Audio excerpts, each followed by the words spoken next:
I were to say to you, Shawn, I stopped doing cocaine, people would be like, oh my God, good job. Like, that's amazing. If I say I stopped drinking, people are like, why? The problem was for me is that in my life, I didn't have anyone who was sober and fun. You drink alcohol long enough, you will become addicted. And so a lot of things that are coming out around addiction have to do with a lot of the brain, what we're learning about our brains. But it's hard to fathom life on the other side. You know what? I've never regretted not drinking the morning after. Society, up to this point, has made it's the person's the problem. And when you can actually say the person is not the problem, then all of a sudden it's like, oh, so you're not saying there's something wrong with me. It's like, no, you're amazing. You're glorious. You're beautiful. I've got goosebumps, like literally have goosebumps from that.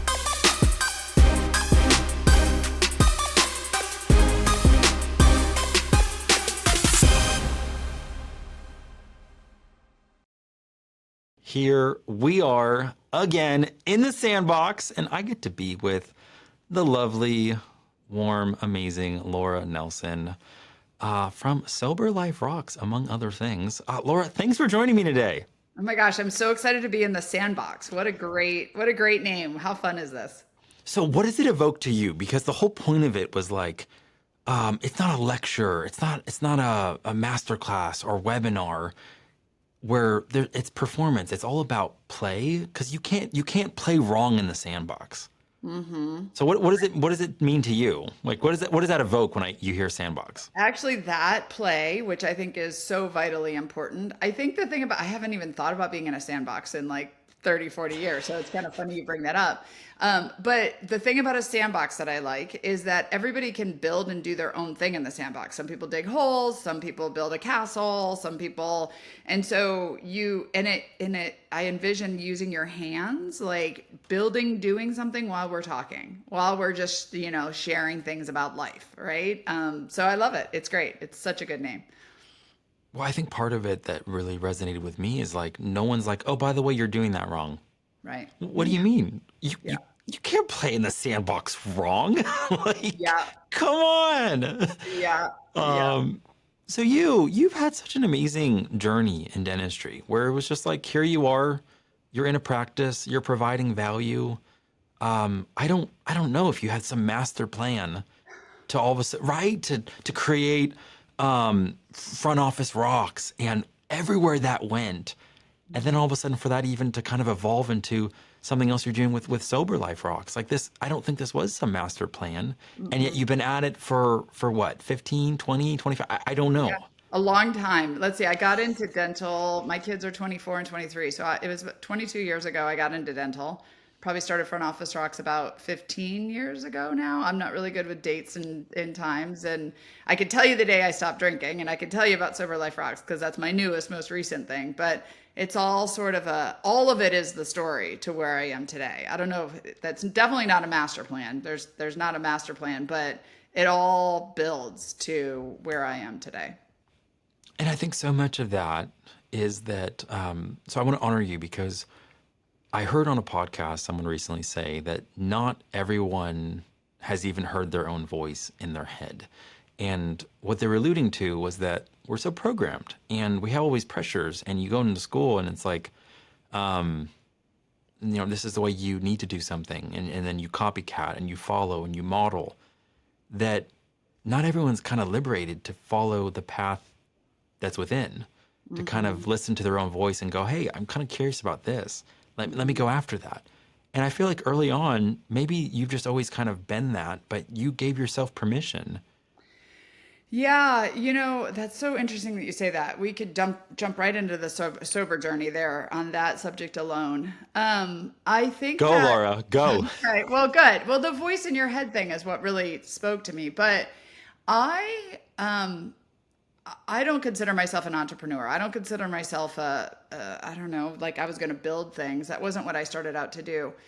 But I am about questioning the voices in my head, good or bad or otherwise, and helping other people realize that just the way everybody else does it doesn't have to be the way you have to do it. And so, for example, with Front Office Rocks, like I built online training because the only way we were teaching new team members was with coaching and in office training, which isn't amazing in our industry. So I thought there's got to be a different way and a better way.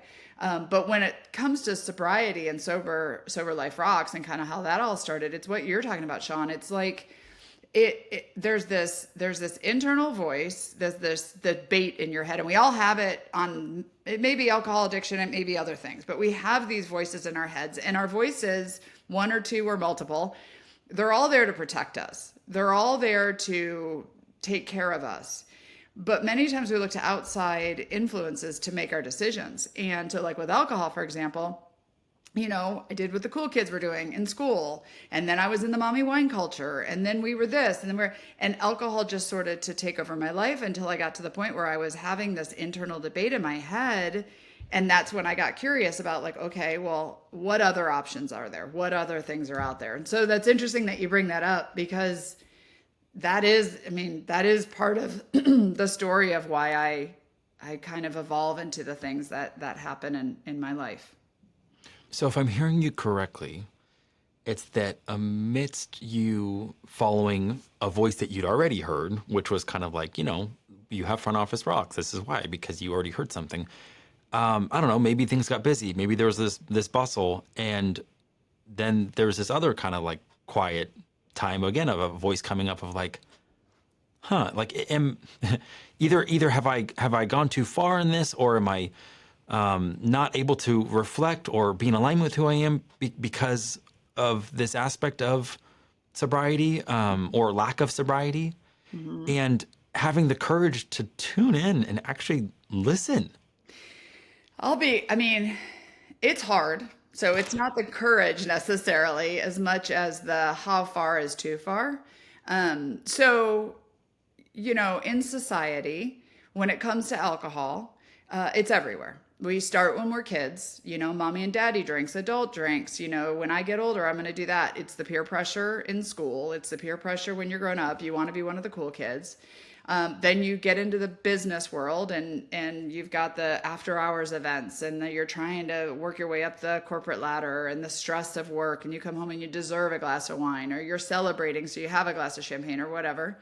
And then, like I said, the mommy wine culture, I've got the kids at home and my girlfriends want to go out, and of course I need a break. And so it's part of our societal regular thing, right? Now it's not so much as now there's a whole sober movement and a whole thing. But for me, it was multiple times. I could think back to multiple times in my life going, I don't know if my relationship with alcohol is good. Like I think I did the 30-day stop, and there was many times I woke up and I was regretting like, oh, one extra glass of wine last night I didn't need, or whatever.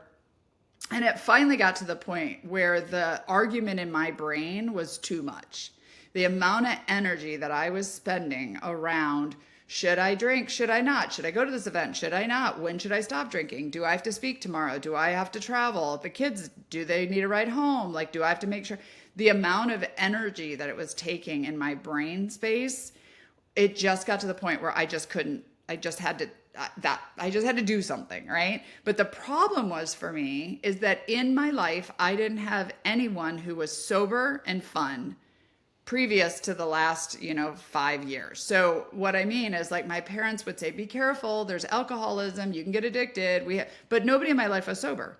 So I thought to be successful and to be fun, to have fun, I had to drink. Well, then I started getting connected as I got curious to other people who didn't drink, and I would watch them and I'd be like, how do you do, like, you're fun, like you're out with us late at night, you're up in the morning, how do you do this? And so it was the introduction of other people who I saw were sober, not because they were in recovery, not because they, yes, I had people and friends that were in AA, but more of just like religious reasons, health benefits, whatever, that I was like, there's got to be a different way. And so that curiosity is what got me to realize there's another way. There's another way. Now, I still had to wake up the morning of and say, okay, I'm done drinking. Like, I'm just done. I can't do this anymore. But it was that all of those journeys, all of those points along my life to question, is this serving me or not? And 4 years ago, I got to the point where I was like, it just doesn't serve me anymore. Okay, I could not be happier that you linked it with fun. Like, Uh-huh. now keep in mind, so my story with alcohol is that my parents tried to kind of normalize it when we were young. And by that, I just mean like 4 times a year at a certain like family, where it would be like St. Patrick's Day or some event, they would pour us a little bit of wine, like when I'm like 9, and be like, hey, this is the amount of wine you can have, just, sip it a little bit, and almost tried to make it seem like it's not a big deal, because they didn't want us kind of getting like seduced by the fact that like the cool kids or the older kids, they have something that's like off limits, and that's when we're getting invited into it. So my first exposure to alcohol was from my parents. Ironically, they took the same approach with cigarettes. And I think I was like 11 or 12, and my brother wanted to experiment, so I was forced to. I remember putting it up to my mouth and breathing in and being like, I don't even know. Is this like did I just put my mouth to the end of a muffler or something? Like, how am I supposed to breathe? That's And funny. there's probably some wisdom in them just being like, hey, let's just demystify this for you. But alcohol was something that wasn't taboo. It wasn't bad. And yet I never saw my parents abuse it. And yet there was still something inside of me, Laura, that I kind of identified. I'm pretty extreme. I could be described as kind of like one of those all or nothing type people, Same. and with kind of obsessive tendencies. And so my wife and I, we get married, and all of a sudden, we're in this kind of small group where we're doing, I don't even remember what it was, but during that time for like 4 months, we just had to agree to not be drinking while we were in this like internship. We're like, okay. And then after it was over, I was like, you know what? I don't really want to open the door back up for me for that right now. Let's just keep it closed. And then I realized like that was actually the view for me, was like my parents had always said the easiest door to close is the one you never open. Mm-hmm. And I was like, is this going to elevate? Is this going to amplify? Is this going to, and I wasn't one of those people. I went to ASU. It's like one of the number one party schools, or at least it was when I went.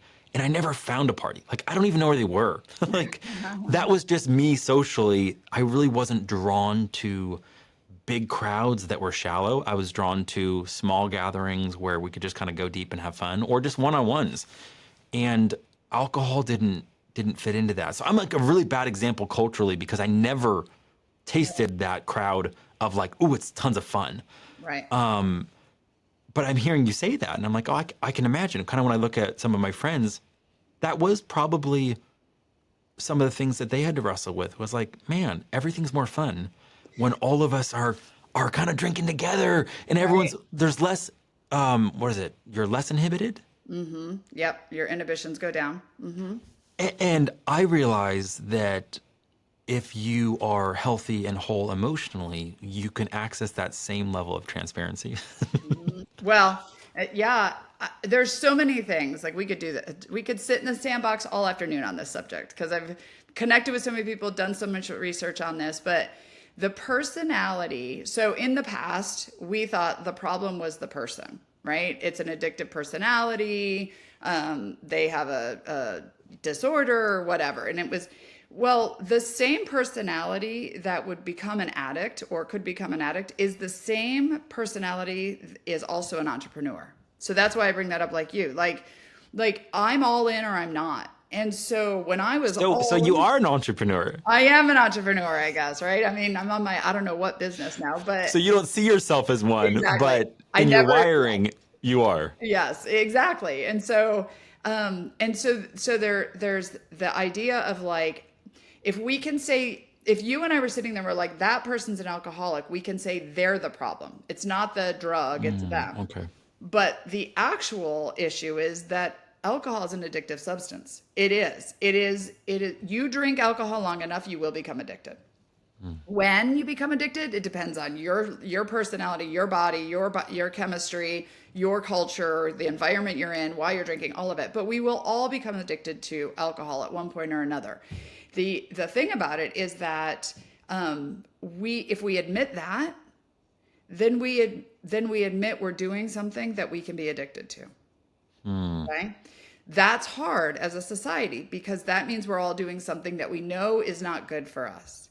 However, this is not a podcast or an interview to say you have to stop drinking, but I am all about respecting your relationship with that drug because it is alcohol use disorder. It's not do you have it or don't. You're on the spectrum. Everybody who's drank, regretted it, woke up hungover, somewhere on that, you're on the spectrum. And as long as you can respect your relationship with that drug and understand how it serves you or how it doesn't serve you or where you want it in your life or how you want it in your life, that is what what I'm on a mission to do is just normalize it because everybody has a different relationship. Everybody has a different story. Everybody has a different life, and that's okay. But we just need to realize what it does do and what it doesn't do. It does lower inhibitions. It does make it a little more fun. The first 20 or 30 minutes of alcohol in your system, things are more fun. But that's how it started.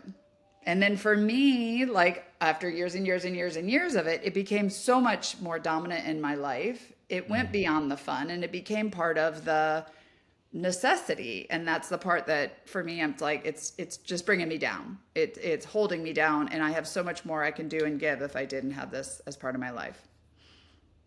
Yeah. I love what you're saying about kind of like normalizing it. So let's take the stigma away from, if you choose to drink, Great. okay, no big deal. But if you choose not to, Also that's great. that's okay too. And I love that because there's a part of it. There's like the social construct, culturally of kind of like you said, almost like the pressure that could get applied in a professional setting where it's like, hey, it's a mixer, it's a cocktail hour. Everyone, it's kind of what you need to do, right? You got to drink. And the person that's standing there with a Coke or, something that's a non-alcoholic drink, they're not standing there judging you, or they shouldn't. Like that's kind of the normalization. Let them be free to just abstain, and Yep. they're not saying, "Oh, you're making a bad decision." Now, I'm curious. Have you heard anything about the whole Whoop wearable phenomena Yeah. and how that's? Well, yes. And my journey story is with Aura Ring. So it's similar to Whoop, right? It measures the sleeping. And I could tell you how that affected me when I decided to get sober because of Aura Ring, not Whoop. So tell me what your thoughts were with that. So some of my friends all went in on Whoop, which is that wearable that doesn't have a screen. So I think it's more just about the connectivity and the data to your phone. And the new metric that everyone was talking about is heart rate variability. Totally. And guess what seems to F that up? Oh, totally. Drinking. And all of a sudden they're looking now at data and they're like, oh my gosh, like if this is somehow important and I'm doing great and I'm doing great and I'm doing great and now I'm messed up for 2 days or a day and a half, or I don't remember what it was, all because of even one glass of wine. It became eye-opening. And I love that now we're in a day and age where we can actually make informed decisions based off of data. Like Dr. House just this morning, her and her husband, I love that they're so committed to health, was trying one of those glucose monitors that even measures your blood glucose levels on your phone. So you can be seeing that, and all of a sudden it's like, oh my gosh,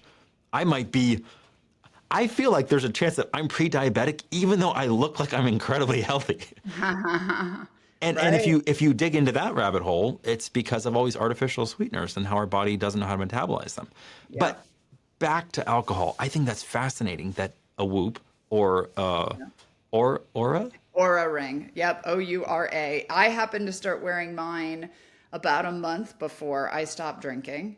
I didn't know I was going to stop drinking. It's not like I didn't plan this, but I started monitoring my sleep, and sleep is important to me. Like I'm a professional sleeper. That is my thing. And I used to think I was sleeping the alcohol off, right? Like I would, if I got to bed at a certain time, I'd be fine in the morning. And then I started tracking my sleep and I started tracking my heart rate variability. And even the last night that I was at a conference, the last night I drank, I took my ring off and I put it in my makeup bag in the hotel room, in the bathroom, because I didn't want to know. And that's when I was like, okay, even the time when you think you're doing your body good, you're actually not doing your body good.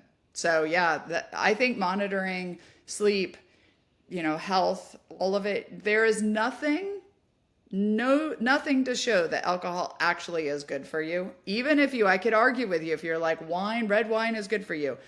Grape juice would be the same. You don't need the alcohol part of it. And it's fine. Again, drink, it's totally good, but just realize the things that we get fed in society about, oh, it's this and it's that. You're not going to get richer, healthier, sexier, and happier with alcohol, right? And especially when it starts to go to the other side where it's taking over your life.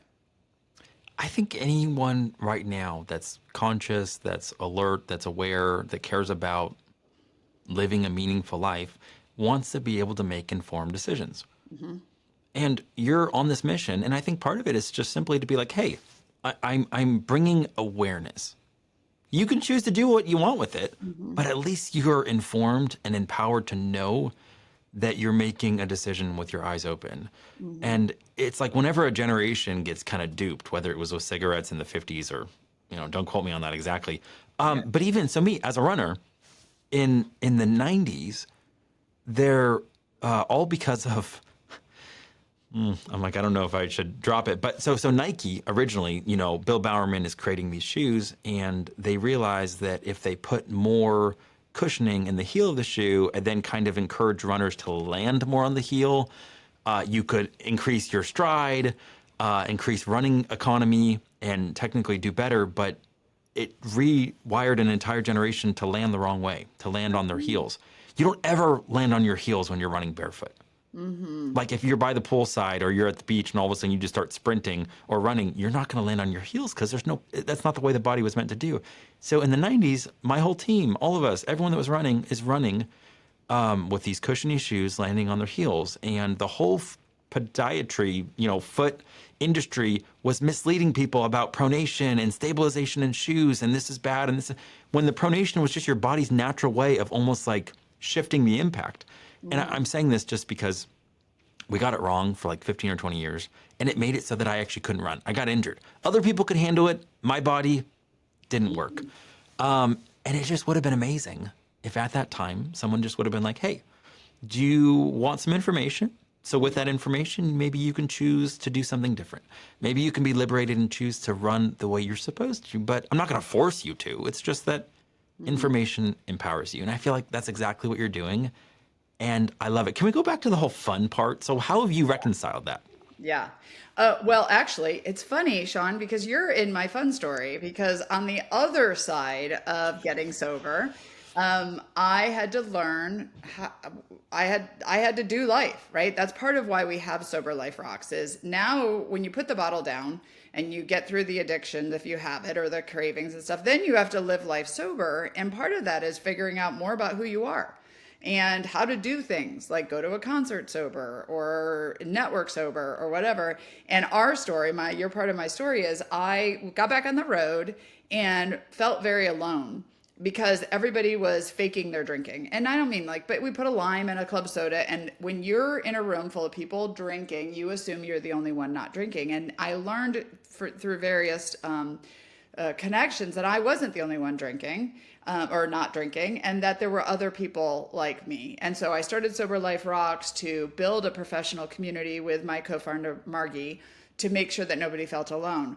But then I still am out in the evening events and we're getting connected. And the night that first stands out to me as my first fun side of the sober thing is going to dinner with you and a group of people. We were at an event and we ended up, I don't know, we had too many people in our party, not enough tables. And so I think our table was supposed to sit 6 and we had 12 in there or something like that. And you sat right next to me. That's really how you and I got really more connected and close. And I laughed because you're funny. And so are the other people at the table. I laughed so hard that night. I laughed more than I would have I think, than when I was drinking. But the biggest part of it is I remembered all of it. I was funny.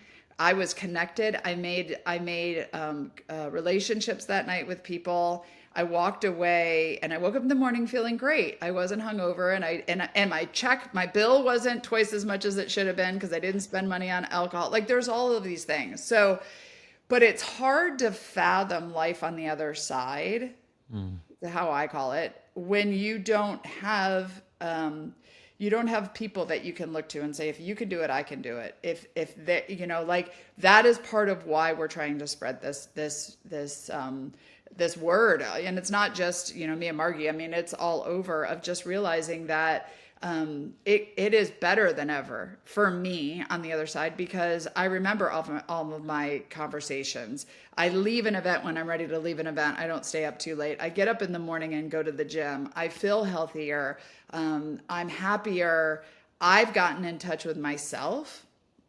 I mean, I've been drinking, I don't know if I should admit this, but since like eighth grade, not an alcoholic, but drinking since eighth grade. So I've never done some events sober. And so I'm like, well, this is my first time coming to a concert sober. What's this all about, right? I actually enjoyed the entire concert, and I watched people who won't remember tomorrow at the concert and go, I feel bad for you, right? Not that I'm judging, but just like they won't remember they spent this money and time to come to this concert. So, life on the other side, or even life, and again, had I known somebody 10 years ago that was sober and could have shown me this way, would I still be drinking today? Would I have it under control? Maybe. I don't know. For me, it was just easier to stop. But definitely seeing and having role models that are just like your parents were the role models to show you alcohol is not bad. We're also have role models. We have people out there who show us drinking is fun and great. And then we have people now that are out there saying, and drinking doesn't serve me, and I'm fun and great. And it's good, because then you can make an informed decision for you as a individual.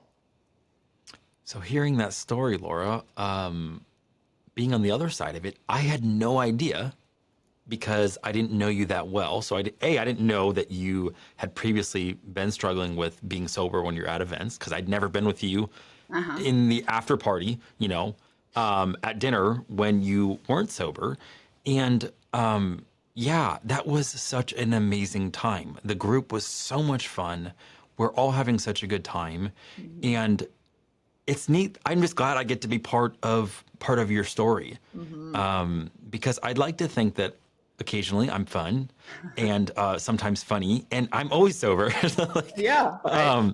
my wife would always joke that I'm kind of like the happy squirrel in some of those like animated shows where they're like just crazy, and how you can't give me too much caffeine or else I just become like completely annoying. So for me, it's like caffeine. It's like you want me caffeinated, and then I just become like way too, it's harder to control me, and maybe I don't have as much self censorship.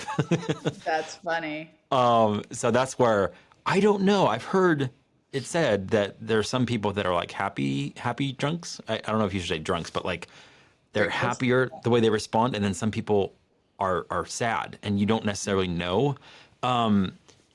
Is that true? Like, so if you would be someone that would be happier when you drink, is it just that like always you're going to be happy, or is that happy, sad thing not dependent on the person? Like, it's not like a DNA thing. Is it just kind of like, are there factors that go into that, or am I way off? Yeah, no. And I'm going to back up to that answer for you, because you said something earlier that I want to circle back around on. You wish you would have known in the 90s about the shoes, right? Well, a lot of the information, like I remember growing up and like birth control pills, they're good for you. For like 10 years, they're good for you. Now they're not good for you. Don't take them. And then for like 5 years, they're not good. Now they're good for you. And we don't know. A lot of this is research. We have to do things wrong. We have to do things differently to learn, ooh, that didn't work, right? And then we learn. And so a lot of things that are coming out around addiction have to do with a lot of the brain, what we're learning about our brains, and what we're learning about our subconscious and our conscious, and what we're learning about what alcohol does to our brains, right? And so in the beginning, when you first start drinking, it's not an addiction. It does, it makes you funny, or it makes you, and I'm assuming if you're mean or you're angry, you're probably not going to drink very long, because you're not going to have friends around you. But just in general, we all used alcohol for some purpose, for something, either to fit in or to lower, make it easier to talk or be funny or whatever. But what happens is your brain starts to tell you you need it. You need it to be funny. You need it to network. You need it. And then it becomes a need versus a want. It becomes a thing that you rely on. It becomes habit forming, right? Because, and whether it's a true addiction or if it's just a habit, It's part of, you go to an event, you order a glass of wine, you show up, people offer you a shot, you do a shot, you have champagne at an event. And so it's two parts here. It's literally the societal pressure and the addictive side of it, right? That and the habit forming behind it. And so the thing is that it probably served you in the beginning. It probably did make you more funny. It probably, and it maybe still serves a purpose in your life. But when it gets beyond that, and it's now maybe once in a while you're funny, but the other times you're angry, or you go to bed early, or you're sad, or you pass out, or you black out, or you whatever, what used to serve you is no longer doing that. So I don't know that I can tell you the answer specifically of like, is a happy drunk always a happy drunk? I'm going to say no. I hear a lot of times people who drink, and I was one of them, like vodka is different than beer, but it's just different than wine, different. Alcohol is alcohol. And it's one of those things where we need to respect and honor that it is addictive. Because if I were to say to you, Shawn, or anybody at an event, I stopped doing cocaine, people would be like, "Oh my God, good job. Like, that's amazing. If I say I stopped drinking, people are like, why? Are you in Mm. recovery? Are you pregnant? Like, nobody asks me if I'm pregnant anymore. I'm too old. But like, why is it okay? And the joke is, I think it's Jim Gaffigan who says, like, if I say I don't drink or don't eat mayonnaise, you don't eat mayonnaise? Why? Right? Like, are you addicted to mayonnaise? Is it okay if I have mayonnaise? Like, it's the only drug in our society as adults. I think kids probably put peer pressure on, cigarettes and all that stuff, but that we have to explain why we don't do this drug, you know? And so that is really kind of the two-prong long answer. Like I said, we could be in the sandbox all day to your question around that. I just want to sit with that a little bit. What you just said, it's the only drug that we respond in that way of like, huh, like, why did you decide to stop your addiction to that drug? Right? Like, that is so interesting. You're right, because no one's like, unless you're in a group of chain smokers and you Right. want to stop, but you've done a really Right. bad job, and then all of a sudden someone quits and you're like, why'd you leave the group? You know, like, sure, but maybe that's the idea, But is see, that and if you we're look in back, this together. uh-huh. I was gonna say, if you look back, smoking is not what it was in the 80s. Like Mm. in the 50s, 60s, 70s, like we got research, we know about it, and people still smoke, right? I mean, there's a lot of people who still smoke, but there's a lot of people who don't. And you don't now get the pressure, I don't think, of like, why aren't you having a cigarette? I mean, maybe if your inner group is like that, but that's what we need to do with alcohol. Well, I love what you were just talking about when it comes to like, I can understand the on ramp, the entry into alcohol is that like social anxiety is a real thing at any age. Whether that's you in high school and you're going to a party and you feel like you're not part of the in group, and then everyone in the in group is passing around drinks. It's like, well, gosh, I better take one. So there's not just the peer pressure. It's the idea of like, I need what the drug gives me, which is Hmm. that, oh, I kind of have permission to be me. Hmm. And even in business meetings, I'm kind of right. I split the line. You may not know this, but I split the line on extroversion and introversion. And I think most people assume I'm an extrovert, like big time. But that's only because if it's meaningful conversation, I can do it all day, all night. I'm fine with that. If I'm misunderstood, where it's kind of like this sales, or like I'm behind a desk at a trade show and people are coming up to me and it feels like they don't see me. They're just on guard because they think I'm going to sell them something. Oh my gosh, that is so draining to me because I'm being misunderstood, even if they're not saying anything, because they're just seeing me wrong. You know, I don't like that. And yet, even as someone that is comfortable with people, has high EQ, loves connecting deeply, I think it's weird having to be in these social, outings where I don't necessarily know someone, and even that I can feel that natural anxiety there. So yeah, if there was something that's like, hey, if you took a drink, that would really, really help. But something you said, I think is really interesting, that it's not just the idea of habit forming, but it's the idea that it becomes so incorporated into our rituals. Hmm. Meaning, it's like, okay, the trade show just ended when it comes to we're on the trade show floor or whatever. And now all of a sudden it transitions to the after hours, the cocktail party. And well, how do we kick that off? Let me get a drink.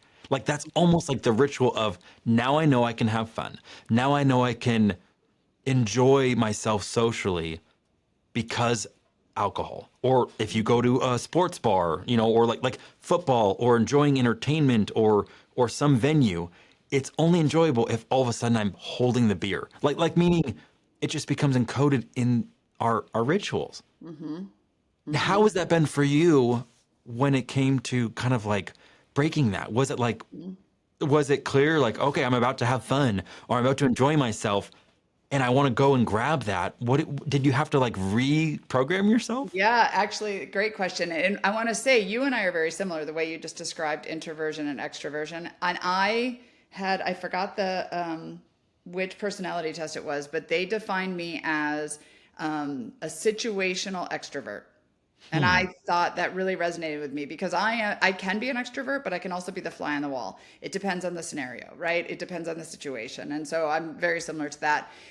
Yes. And so what happens is that your brain, I kind of think of it as like your habits you have is like a super highway and you got a Porsche and you're just driving down the super highway. So it's just what we do after the meetings. We go have a glass of wine or somebody offers you a drink. You're like, no, I'm not drinking. You're like, really? And you're like, okay, fine. And you take the drink and it's just a super highway. That's habit. And when you are changing a habit, when you're changing, you have to change your subconscious. So first you have to decide, is this drink really going to serve me? Is this after hours event really going to fill my need, right? So you've got to really understand like what is this alcohol doing? I still want to relax when I get home at night and sit down and pause, but does it have to be a wine in my hand versus a cup of tea?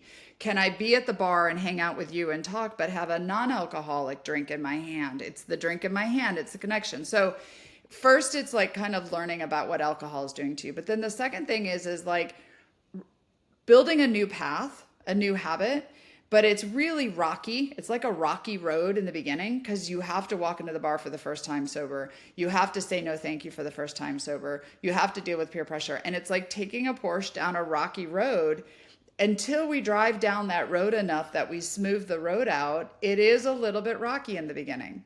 But you can retrain your brain, you can retrain your subconscious to make it conscious to say, I no longer want to do this thing anymore. And it's all based on emotions, like your emotions to it. And so I went from I can't drink. That's when I first got sober. I was like, I can't drink. That is two, I choose not to drink.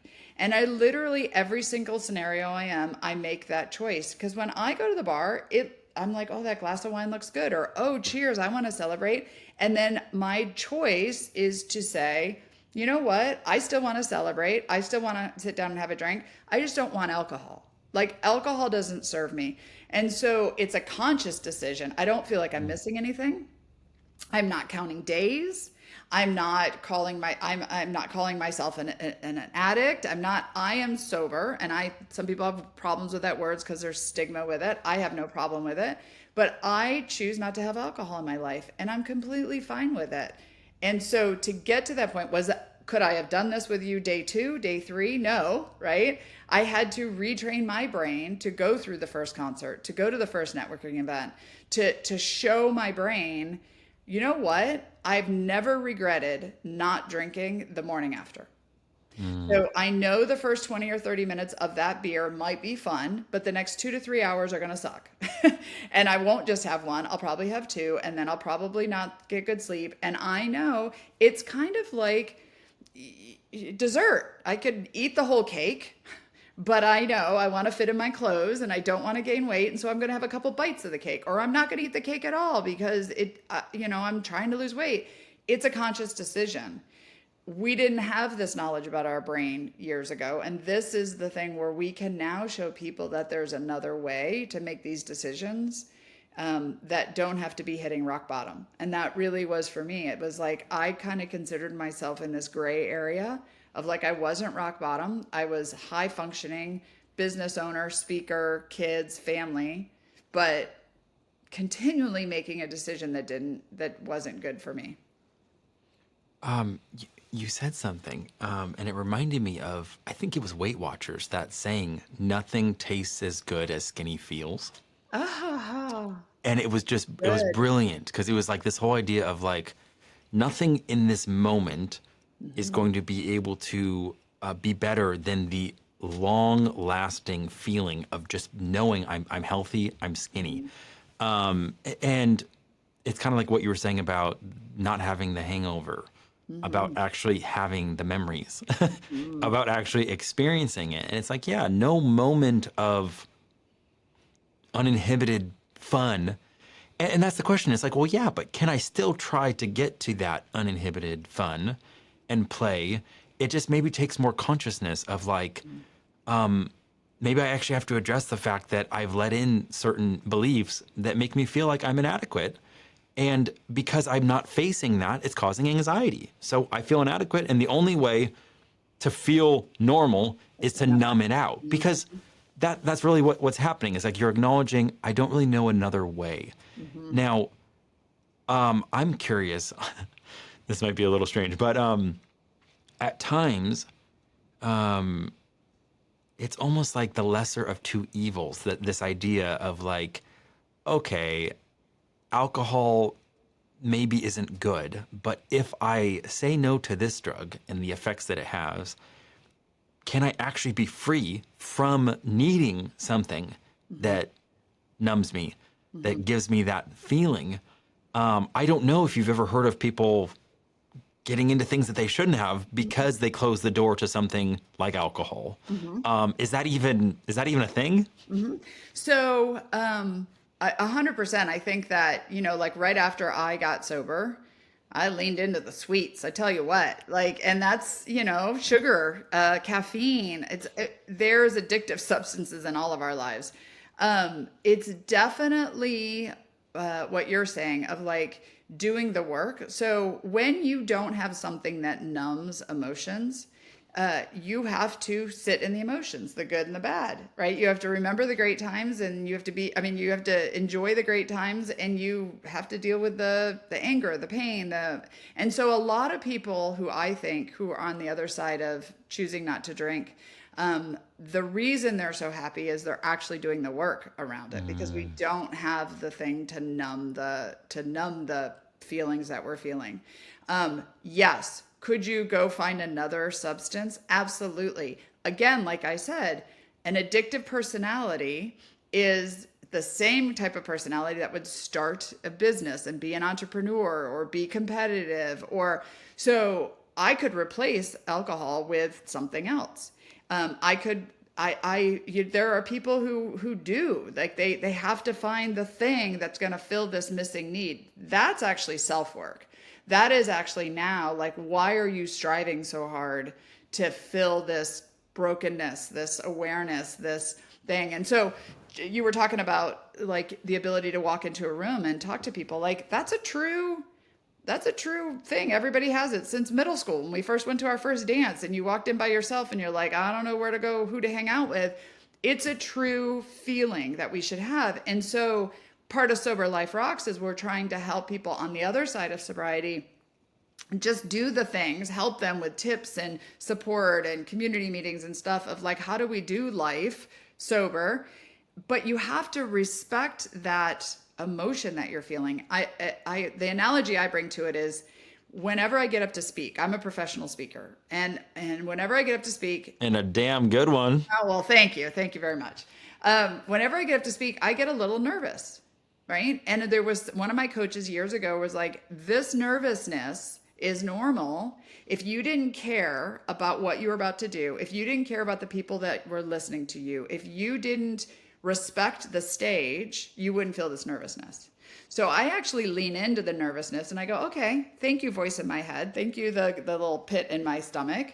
This is an important thing that I'm doing. I earned my way to get on the stage, and these people are spending time here with me, and I respect it. And I also know usually the first 20, 30, 45 seconds, minute or two on stage is usually the hardest. I got to get in, I got to deal with my nerves, and then I get going, and I love speaking, but I have to get through that awkward first minute or 2 minutes. It's the same when you're talking to people. You walk up and you're like, hi, Shawn. What do you do? It's a little awkward, but if I didn't start that conversation with you, I wouldn't get to know you. We wouldn't have this relationship. because I didn't push through that emotion. And so there is definitely things that you work on because we don't have the alcohol, but it's worth it on the back end. It's definitely worth it because the relationships and the memories that I've gained and the self acknowledgement and growth that I've had was stunted with alcohol in my life. Okay, so there's like Six things there, I yeah, so many know. things I want to say. Okay, one of them, I'm trying to get the least important ones out of the way. So, it's an interesting, I think it's like a social phenomenon or maybe a tick. I don't know what you call it, but there's so many males, myself included, that like if you're at a public place and you go to the bathroom right before you enter the public space again, you just check to make sure your fly is all the way up. Like it's just a quick like because there's that whole no one wants to be embarrassed like and yeah like you said that goes back to almost like to middle school of this self-awareness of like I could somehow get laughed at or embarrassed for somehow being. Mm-hmm. So it's just such a weird thing. Even like now, all of a sudden, like I'll go, to the bathroom or the restaurant, and then right before I'm meeting up with my wife again, the second I come out, and it's just like that quick little check, and it's like so many guys do it, and it's just such You a now have weird. given me, I don't think I knew that about men. I don't, so now it's going to be a visual. I'll see.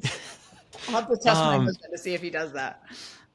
so one of the things you were saying, I think I heard it from maybe an Olympic performance coach, where they were saying the whole thing about nerves, like you were saying, is that it actually allows us to reach higher levels of performance.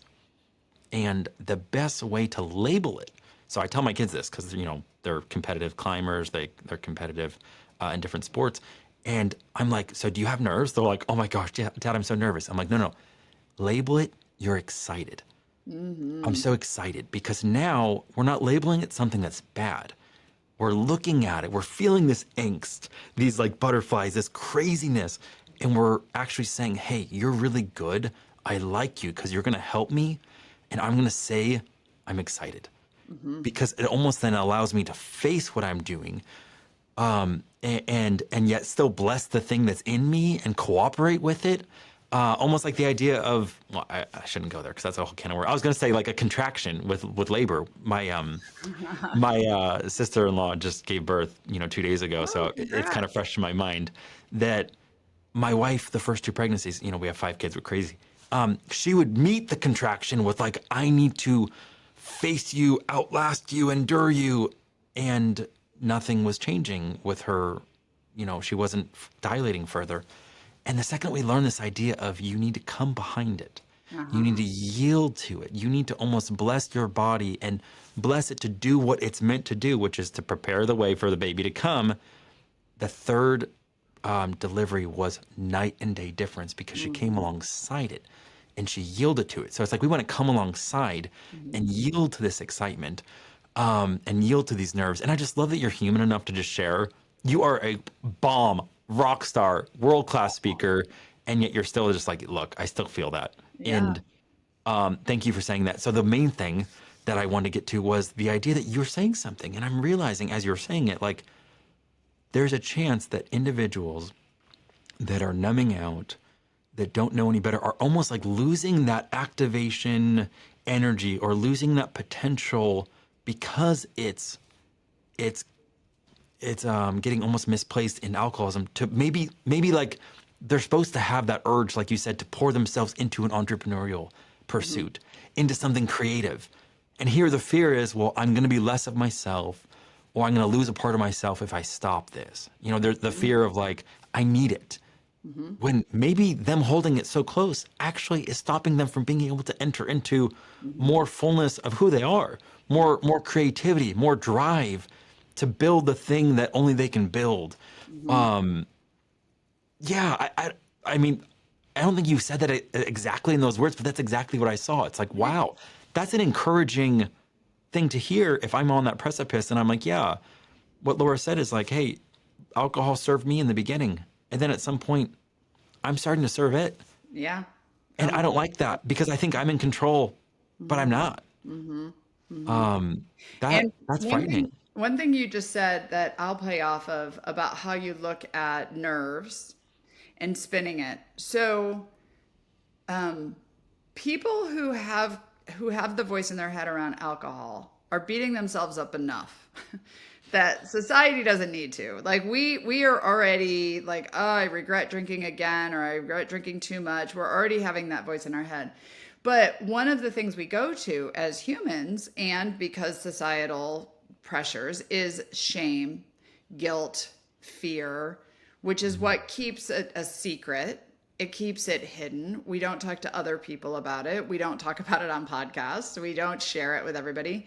And what this movement is that we're trying to do is, it's not shame. It's not stigma. It is literally you should celebrate, you should be curious, you should be aware. And even if you tried to stop drinking and then you failed, okay, good. You learned something. You learned something about yourself. You learned what triggered you. You learned the environment that you have to now figure out, how do I handle it? Like it's a successful thing. It's not a negative thing. And if people who are trying to get curious about their alcohol, if you beat yourself up about it, what are you going to probably do?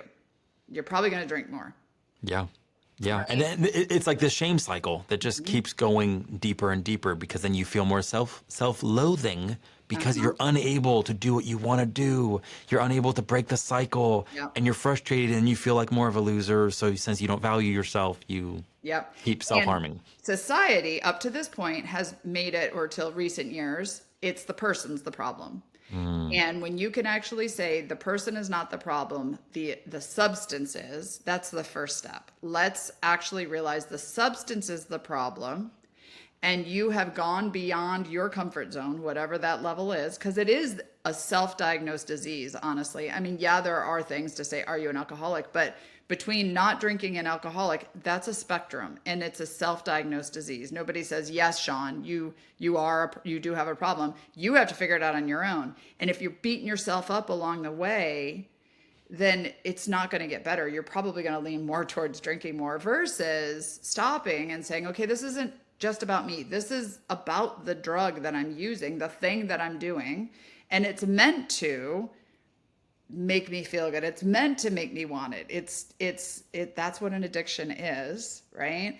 And getting curious about it is really the first step, just like taking that energy and saying, okay, instead of me beating myself up, let me actually get curious as to how this is impacting my life. How is it affecting who I am as a human? What other things could I do with my life? I mean, I found so much free time on the back end of getting sober. I was like, well, what do I do? And I started another business. I started to get my doctorate. I didn't get my doctorate, but I started finding all this time because there was all this energy I wasn't spending around alcohol, and when, where, and how, Okay, so this might be a very interesting parallel. But it's okay. So I'm fascinated by anything that helps someone be whole. To kind of know that at an identity level, they're beautiful, they're brilliant, they're worthy. Because that's when I think people start actually giving the world the gift of who they are. Because if you don't know that, you're not gonna shine bright, because you're gonna be hiding. You're gonna be, trying to numb out. And there's an interesting parallel about what you were saying about not labeling the person, but labeling like the drug. Like it's the drug's problem. Like alcohol is the problem, not the person, not the pseudo-alcoholic. And in some ways, this is kind of an approach I almost took to the idea of wretchedness. So this might sound a little weird, but I had to look in the mirror and come to grips with the fact that like I'm capable of being completely wretched as a person. Like very selfish, hurtful, all these things that would be very, very negative. And yet I couldn't settle that at an identity level that just means I'm a wretch, because that's not true.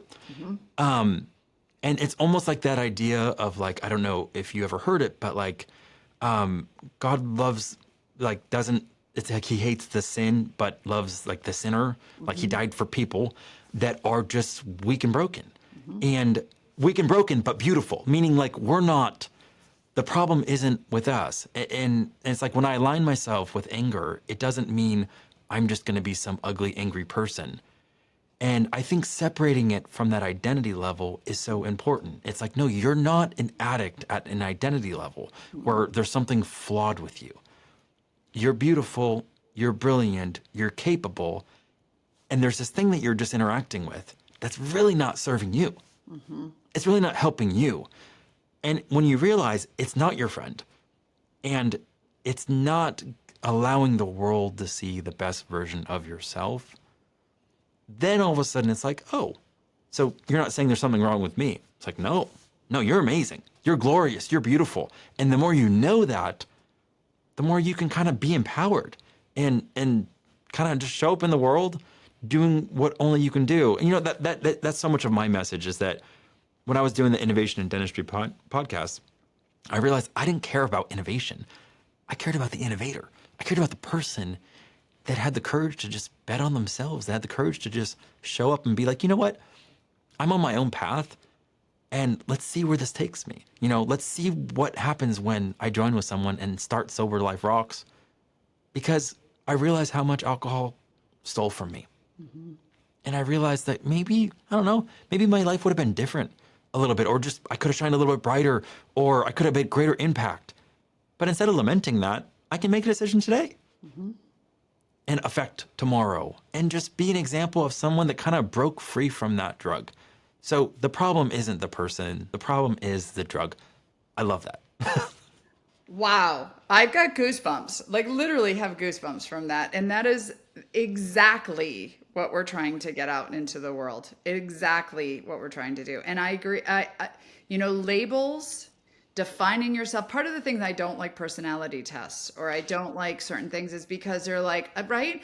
Oh, I'm just an introvert. That's just, or I'm a type A, whatever. We're humans. We're all just beautiful humans and we have real things in our lives, and a label, it just kind of makes us become that thing, and that's not who you are. That's not who you are. The way you just framed that was just gorgeous, and I would love to share this with everybody in our community because I think that is the foundation of why we are doing what we're doing. And I believe everybody has dark things in their lives. They have, and mine happen to be alcohol. Somebody else might be depression. Somebody else might be loss. Somebody else might be, and you might judge me on alcohol and I might judge you on depression. How about we stop judging each other? How about we just realize like whatever your thing is isn't my thing, but if we all can just realize we're all humans and we all have, and if you don't have a dark thing, it's probably coming. I mean, it's unfortunate. It's life. We who knows what's going to happen tomorrow, and just being the best version of ourselves and really loving on ourselves, I think is huge. So well said, Shawn. Well, so because I'm in Phoenix, I love the analogy of the phoenix rising out of the ashes. And like we like the end result. But let's actually go to the fact that like I encourage people, look into the places where it seems like there's ashes in your life. Like the stuff that we'd love to just avoid or like wish we could erase from our life. Most people, they find a way, like the greatest gifts that they are given don't come from a place of being at the top of the mountain. It comes from the valley. It comes from despair, discouragement. It comes from suffering. It comes from pain. And pain and suffering is the great equalizer. All of us in humanity know what that's like to be in pain, to be in suffering. But it's when we actually have permission to look at the ashes, to look at the places where there's been defeat or there's been challenges. When you do the work and find that gold that's there and then allow yourself to almost be that phoenix that rises, what you end up with is you end up with a compassion for anyone else that's in that place of struggle too. Like you're not going to cast stones at someone else when you realize, oh my gosh, like I know what that was like. It was really difficult for me. I almost wanted to give up because I didn't ever think I would then be able to become something beautiful again or take flight again. I thought my wings were broken. I thought I was fatally flawed. I thought I was forever marred. And I was just going to be covered in ash and soot and just be, I don't know, feeling hopeless. But instead, I continued on and I saw there was a ray of hope and I kept pressing into that. And then all of a sudden, when I finally was able to lift out of that, I can see, man, anyone else that's in that place, what do I want to do? I want to encourage them. I want to empower them. I don't want to judge them and kick them when they're down, because when I was down, it was the people that still spoke over me. Shawn, That's not who you are. And you know who did that when I was growing up? That was my mom. That was my dad. I would fall down. I would screw up. I wanted to be perfect. I wanted to be great. And I would all of a sudden hurt a friend, or I'd hurt my siblings, or I'd do something. And they'd be like, it's okay, Shawn. That's not who you are. They'd release identity. And that's the point of a good parent, right? Is to see the heart, to see the real being, the essence of a person. And maybe you didn't have parents that blessed you like that. But yeah, I think that's where innately you then become an agent of grace and an agent of compassion when you've walked it yourself. So, you asked me at the beginning, or you said something about, did you have a master plan, or was this your master plan of all of these things? And I kind of laughed, and now it's full circle what you're talking about. So, I had what I thought was the perfect upbringing. I was an only child, military family, moved around my whole life, no trauma. Yeah, okay, stuff, but nothing like, significant.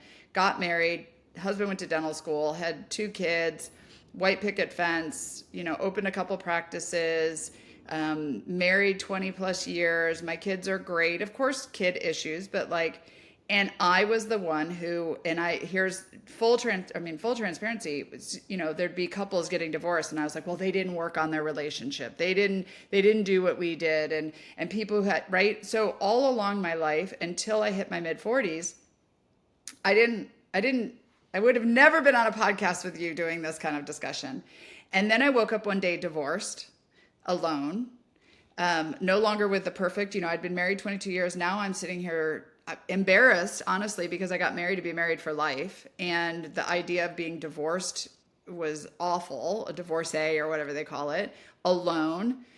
Now my drinking gets out of control because I'm by myself. And so when I got to the other side of getting sober, I looked back and I was like, okay, this all was supposed to happen to me. I had to go to the darkest spots for me on this topic. And I had to go through the things that I've gone through to be able to, first of all, get rid of your ego, my ego, get rid of my judgment, and realize we all have stuff. And then I am a shout from the mountaintops kind of person. And so there are a lot of people who keep their sobriety hidden, who keep their addiction hidden. And I don't have a problem getting on podcasts and talking.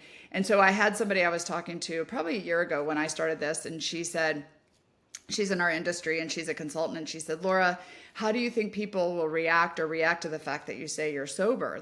That's such a stigma, and I don't want my business to hurt because of it. And I said, honestly, I have no problem saying I'm sober. I had a bigger issue saying I was divorced. That was a bigger thing for me. And she said, well, I don't want to be the poster child for Sober Life Rocks. She was getting sober. She said, I want to be, and I said, don't worry, I already am. There are certain skills that some people have, but it's what you're talking about, Shawn, of some of us, well, all of us, we have to go through the things, and our life is built on these transitions. Our life, you don't tell someone says, how are things? You're like, this was amazing. And you're like, well, then I lost my job. And then our kid was sick. And then I got divorced, and then we moved. And now I'm this, sun rising, like you say, from the, because we had to go through the hard stuff. And I think that social media sucks, and it's amazing. I think that we feel like everybody's got this Instagram life and nobody has problems, which is terrible. But then we have opportunities like this, where you and I, who are connected because of dental, haven't said the word tooth in an hour and a half. It's not about that. And people can really share their journeys. Those that want to, those that don't want to can follow along, but we don't have to feel alone. And that is the biggest thing that I want people to know when it comes to addiction, when it comes to alcohol, and just feeling like you're not alone, and it's okay. You did an amazing job just tying that all together. There we go. Mic drop. Together, you and I, right? Ladies and gentlemen, this is why I have so much admiration for Laura. Thank you.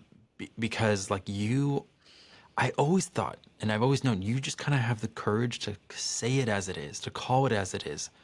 And I've always felt so comfortable around you because I appreciate that. I don't want this person that's super smooth, that's going to tell me what they think that I want to hear, because then you don't really know where you stand with them. But someone that's kind of just, hey, I'm going to speak the truth, even if people don't like it. And the fact that you are a mouthpiece, the fact that you are a voice, you are a messenger, and people don't realize they want to get rid of their mess. Their mess is what empowers their message. Right. Until I know someone's gone through war, battle, the trenches, and actually had to fight to keep their hearts, to see correctly, it's really hard to trust them. And we, as humans, actually have really fine-tuned BS meters. And that's why everything feels so fake when you're going around and everyone is just trying to live the perfect Facebook life or the perfect Instagram life. You can kind of tell, it's like, you know what? I don't really trust what they're saying because I don't see any scars. That's not human. Living without scars isn't human. And yet, like, it's almost like the facets of a diamond. The more scars you have, in some ways, the more brilliantly you can shine when all of a sudden your light comes out. And that's why I love what you're doing. You're like, hey, it seemed like everything was perfect.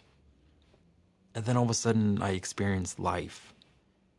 And you did numb out for a while because you're human. Until all of a sudden you're like, you know what? This life is moving on and I'm missing it and I'm not willing to sacrifice my future and my fulfillment and my friends and my family and everything that matters simply because there's some challenges and there's some difficulties. And especially, like you said, the labels. Oh, divorced. Oh no. Oh no. Yeah. But it's like, I get it. Sober. These are labels that just need to get like deconstructed or removed or just the power rendered out of them. It's like, we're humans. And I trust you because I know you've actually experienced pain and you've actually experienced suffering. And on the other side of it, you're like, look, I just want to help people. I want to figure out how the mess that I went through, if I can help people kind of get around that or you know, wake up a lot earlier. Man, imagine if someone came to you and helped you wake up 10 years earlier. Totally. And that is the gift. You actually have something. You are so empowered now to be able to serve. And that's when you understand when people are in the game, it's almost like the Roosevelt quote about the man in the arena. Like, it's not the critic that counts. And Laura, I know I was a critic for a long time because when I thought everything was perfect, when I thought that there was no wretchedness in me, are you kidding me? And you look at someone else, you're like, oh my God, like noob, or they don't know. Like the ways in which I judged others, even if I never said it. And I just got to give myself grace and be like, you know what?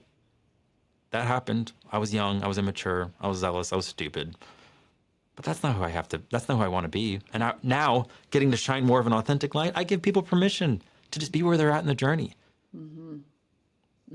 That's beautiful. And it's so true. And there are two different decisions you can make in life. There are the hard ones, and then there's the ones like a light switch. And literally, if you're making a change, it could be the hard way, and that's okay. And it could take a while, and you maybe little steps along the way, you don't know, or it can be a light switch.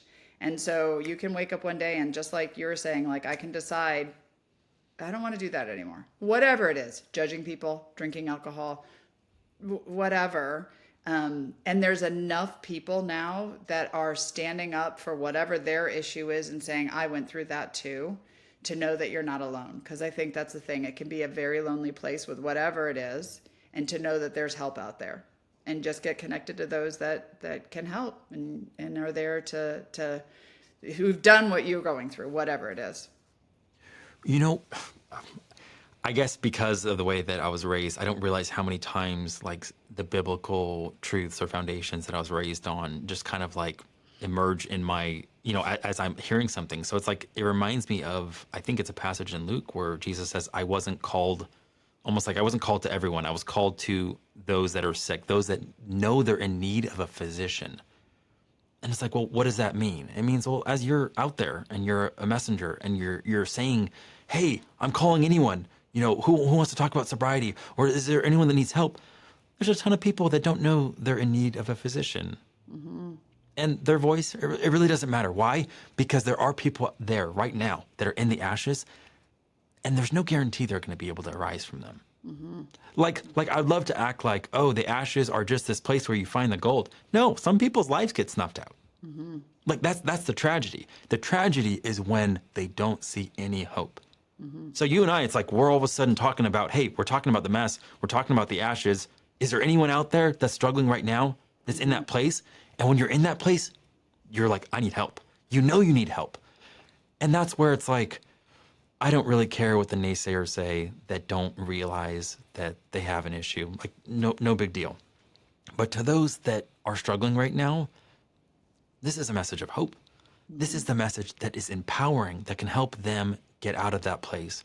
Because I don't know about you, but it was the weirdest thing. What was it, like 10, 12 years ago, when news that Heath Ledger had committed suicide or overdosed after he had played that role of the Joker in Dark Knight Rises or something like that.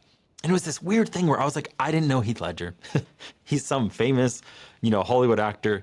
But I felt so sad. I was like, I almost wish somehow divinely I could have connected with him that night just to be like, dude, you are so worth it. Your life is worth it. You matter. Like, I don't know when someone's hurting, because most of the time when people are hurting because of the labels and the stigma and the shame, what do? We hide it. Especially if we... Robin Williams. That's a good example. I mean, if you looked at him from the outside, he's a comedian, he's an actor, he's got his life together. We don't know what's going on in here. And because of what you said about the labels, it's not the person that's the problem. It's not the alcoholic, it's the drug. Well, when someone's struggling and they're like, well, yeah, but they're not seeing that correctly, then what are they thinking? There's something wrong with me. I'm diseased. I'm the issue. No one wants to be around me. And all of a sudden, hope can possibly get snuffed out. And in dentistry, we've had that issue. The suicide rates have been abnormally high in dentistry. And I know that's a whole different reason. That's a whole nother sandbox. That's right? that's a whole different reason. But just that idea that, like, my message and my light, it's not for the masses. It's for those that right now might be in that place where they're like, I don't know I actually have value. I don't know that there is another side for me, that I can break through. I don't know that there's this transformation that could be waiting for me, that I could be like a phoenix rising up, Shawn. Like are you serious? Is that possible? And it's like, well, yeah, Laura's saying right now, like, look at her life. She wasn't, she didn't have a healthy relationship with this drug. The drug was oppressing her. And yet you got free. Yeah, so many things are going on in my brain. I just got back from a dental conference. And we do this thing. We get on podcasts. We try to build businesses. We're trying to build Sober Life Rocks. We're trying to get it out there. And then sometimes you're just like, oh my gosh, why am I doing this? Like, why am I, And two different people came up to me. Now, at this conference, it was a dental conference. I was there speaking on dental stuff. And nobody came up to me at like the bar time talking about mocktails or whatever. But two different times during the meeting, one lady came up to me and she said, I just want you to know what you guys are doing is making a difference. She said, my husband, who is a dentist, died from alcoholism. And I lost him 7 years ago. And nobody really talks about it. And now dentists are reaching out to her that are friends with her husband who passed away to talk about their relationship with alcohol. And it's because more and more people are talking about it. And for me, I was like, again, goosebumps. Like, that is the reason we're doing this. I had another lady come up to me the next day, and she, probably normal drinker, I don't even know.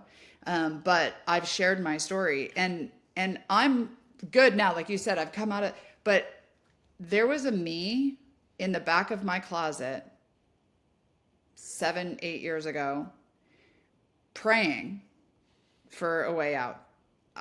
I was not happy. It was so many things in my life. And now I'm on the other side of it, and I'm like, I can breathe and I can stand, and I made it through. And this lady came up to me and she said, I don't know where I am with alcohol. She said, but I have a 3-year-old at home now. And she said, the 3-year-old always wants to know, can I drink out of that as a mommy drink or is it a my drink? Because she knows there's alcohol in those drinks. She said, and I don't want my daughter wondering whether or not she can drink out of my cup. I think I need to stop drinking. Like these are the things. And if we can be real and be authentic and realize we're all struggling at times, and maybe she didn't struggle till she had a 3-year-old, but now she's like, I don't want to do that anymore, So these are stories that I'm like, okay, let's keep doing this. Let's keep sharing the message because people need to hear it. And it might be one person, that's it, that needs to hear this. But that one person, we hope that it resonates enough with you to make an impact. And it's worth it. Like you said, if it's just one, like it is 1,000% worth it. And that was the whole idea of the whole Heath Ledger, was just kind of like, oh man. And again, it was a drug. It was abuse, and it's not your friend. It's not there to make you into your best version.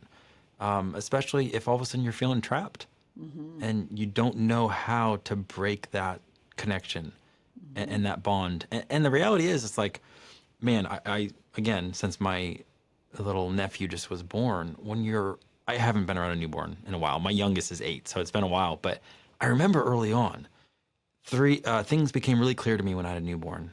And that is that babies don't know how to fake it like adults. So if my child's crying, it was really only 3 things. Either they're tired, they're needing nourishment, or they're honestly just needing love. And if those 3 things were satisfied and they were still kind of crying, hold on a second. Maybe it was like, if those 3 things were satisfied and they were crying, then it's like, okay, maybe something's going on. Maybe they're sick or something like that. Because that would always be my audit. But as adults, we are so good at masking. We're so good at BSing. We're so good at hiding. We're so good at numbing out and pretending. And it's like, what if we didn't have to? What if the masks could come off? And it just takes a lot of courage, Laura, to look in the mirror. And it's like my goal for everyone is I just want them to be able to love what they see. Because I went through seasons where I didn't love what I saw. I looked in the mirror and I was just like, Shawn, like, who are you? What are you doing? I had 0 self-respect because I was living in a way that was so out of character or not aligned to who I was. And I didn't know how to get unstuck. And thankfully, I had friends. Thankfully, I had family. Thankfully, I had an amazing wife, people that could help lift me out of that. But it's like when you're in that place, like despair is a real thing. You almost, if you can't see hope, like that's why I love hope. I just want everyone to know, if you can just have a little bit of hope, anything's possible. Anything's possible. And Laura, I totally understand that whole feeling of like, I'm going on and we're trying and we're striving and we're building something. And then it's like, but wait, does anybody care?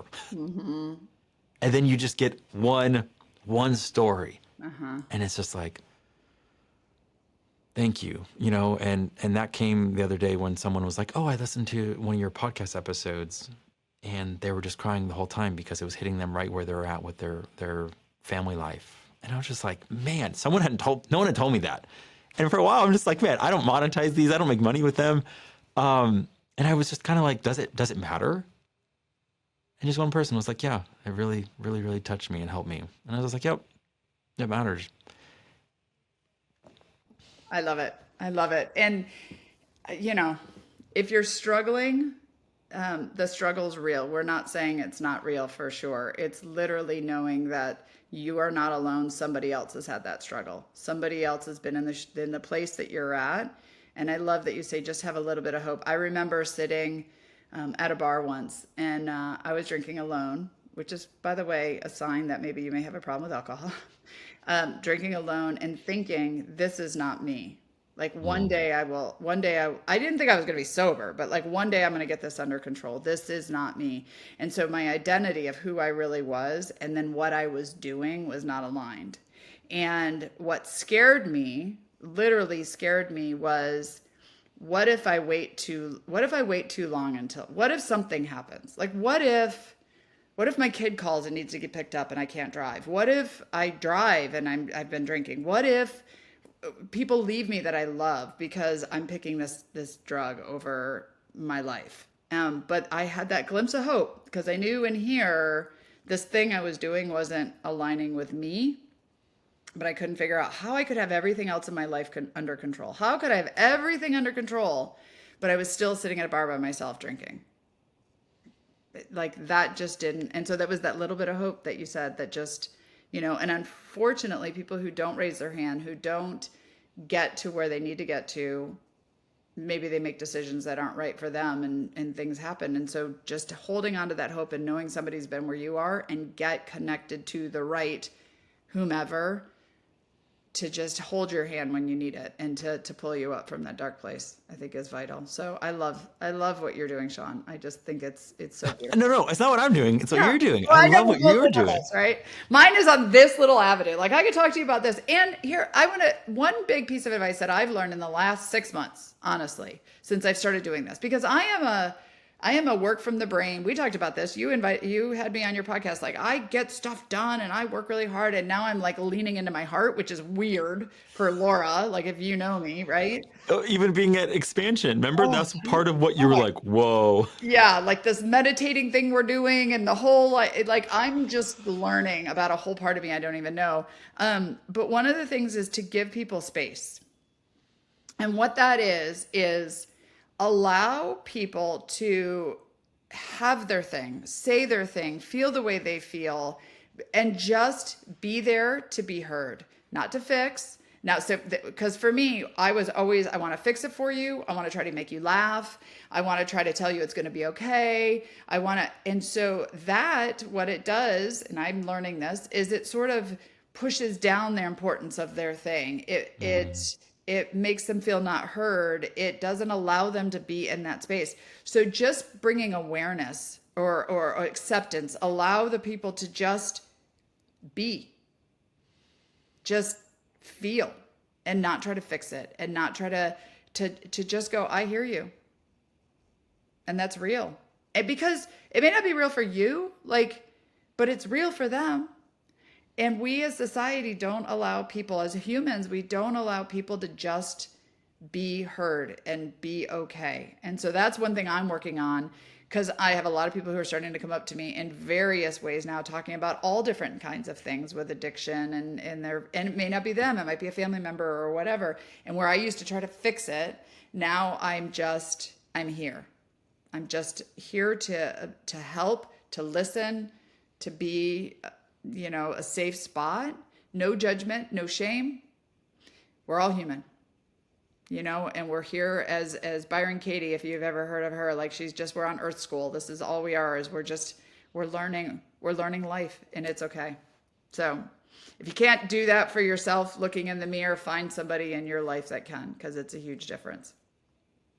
And Laura, that's actually like to love another person. Like love is patient. Love is kind. Love bears all things. Mm-hmm. Love believes all things. So it's like, there you are. Mm-hmm. And you're just bearing it. Not trying to change anything. Mm-mm. You're believing just the best. And you're just patiently just sitting with them in that. And I feel like that's almost like the idea of like the best version of what I want to be as a father with my kids. Because I get so impatient being like, oh, but I see the potential and I see where they can be. And I'm sure if I'm looking at them from that perspective, then all they're doing is feeling like I'm disappointed, or they're inadequate, or they're not enough yet. But when you just sit with someone and you love people where they're at, it's like they don't feel all that stuff between the lines of like, oh, you're disappointed in me, aren't you? I don't like disappointing people. Mm-hmm. And the last thing you want to let someone else know when they're on the road to recovery, like or they're just even willing to be open, is that you're disappointed. It's like, oh no, it's just the next step. What's the single next step you can take? Just one step. And I think the single next step for everyone to take is to check out exactly what it is that you're doing over at Sober Life Rocks. Where do you want them to go, Laura? Well, Sober Life Rocks is our website. And literally it's just, we are trying to normalize sober choices. Our niche is in the professional settings, and professional is basically anybody who does a job, whatever the job may be. We were actually just talking to someone who's a musician, and alcohol is very prevalent in like concerts and live events in the back green room stage. And she deals with alcohol on a regular basis. It's any profession. We actually hear, as we talk to professions, that their profession's worse than ours. Like, oh, you don't know, lawyers are worse than accountants. And accountants are like, no, you don't know, we're worse. Dental, we're saying it's worse than. It's not worse. It's life. It is real, right? So just get connected to us at Sober Life Rocks. My business partner and I are here to build a community that we can help celebrate and honor sober choices. You don't have to be sober to be part of us. You don't have to, you could be sober-ish, sober curious, or a sober wingman, which is just someone who is behind this mission of not caring what's in someone's cup. And to link it back to kind of like what I end up doing with most of my normal podcasts is like, that's kind of almost why I started with the whole, this wasn't some master plan, is that when I find the most impactful people, the most influential people, they didn't chart this perfect course. What they did is they leaned in to what was real, what was true, and they saw where there was open doors. And all of a sudden it's like they look back and they're like, wow, I couldn't try to figure that out, you know? And for you, it's like this door opened up and you had the courage to be like, you know what? I know I'm a voice. I know I'm a mouthpiece. And I'm not going to, you know, cave to the pressures of what the labels are. I don't mind being a face of sobriety. Mm-hmm. And it was as simple as a choice. And I'm just so want to honor you for making that choice, Laura. Thank you. I have to say, just so in case anyone's listening and they're like, yeah, but that's Laura. When I got sober, I didn't tell anyone in our industry for like 2 years. And I had a TikTok channel that I went on and I just did my sober stuff over there. And I remember when people in dental started seeing my TikTok channel. I remember the day I got stopped at a conference and someone said, hey, I've been watching you on TikTok and I'm 6 months sober. You're part of my sobriety story. And my heart dropped because I was like, oh no, people know. That is the day that I changed because I was like, wait a minute. If I'm sitting here advocating for sober choices, yet I don't want people in my industry to know because I'm worried about the stigma, I'm part of the problem. And so it wasn't a like, oh, one day I woke up and I need to tell people to be sober. It was literally, I did the journey and went, I can't be part of the problem if I want to be part of the solution. Right. And so it was definitely a couple year journey before I started saying, okay, I'm going to start telling people in our industry. I'm going to start sharing it. I'm going to do this because there's enough people who feel the way I do, I think, that are behind this, and it's just time. So just wanted to make sure that was, because it wasn't as easy as like, oh, I'm just going to do this. You know, But I love that because that even goes back to that whole thing we were saying about that voice, kind of like not everyone's heard their own voice. Not everyone gives themselves permission to listen to that voice. And you just kept coming to these crossroads and you're just like, wow, like personal TikTok Laura is colliding with professional Laura. And what am I going to do? Am I going to keep them separate, disparate pieces of me that somehow, you know, wow, why am I, is it still, am I slightly ashamed to embrace this? And that's part of kind of even like self-love is just embracing who we are fully. You know, and knowing we're enough not because we're perfect. We're enough because we're human. And to be human means that we've known suffering, we've known pain. And that's what makes us human. And that's what makes us glorious. And that's why beauty is beauty, because it can actually shine forth from someone that's kind of gotten marred. Right? Totally. Like, Totally. it's not because we're flawless that it's beautiful. It's beautiful because we're capable of being redeemed even when we've gotten really, really messy. Yep. And I think in the professional setting, the reason that Margie and I leaned into this is because there's so many professionals who are successful in their own right, like their business, their profession, their career, their salespeople, their accountants, their lawyers, they're the CEOs, but they hide their sobriety. They don't share. This is something that for those who don't drink or choose not to drink or are sober or in recovery, this is one of the things we're most proud of. Honestly, it's the hardest thing to overcome. Addiction is hard to overcome, yet we hide it. And I was hiding it, not on purpose, but I was hiding it. And it's real. I mean, I know lots of people in our industry who are sober and their bosses don't know. They fake the drinks at the meetings at night because society, right? But this is something that we should be proud of. You know, you know, if you want to be, it doesn't mean you have to be, but we just know that in the professional settings, it's just not there yet. Speaking of proud of, I'm just so proud of you. I'm such a fan, Laura. Like, I've always had admiration because when I even looked from afar, just on front office rocks, I was like, I imagine Laura was in a practice, just doing her best to make the practice successful, serving in whatever way she could, And then all of a sudden people are probably like, hey, Laura, it seems like you figured some stuff out. Like, could you help me?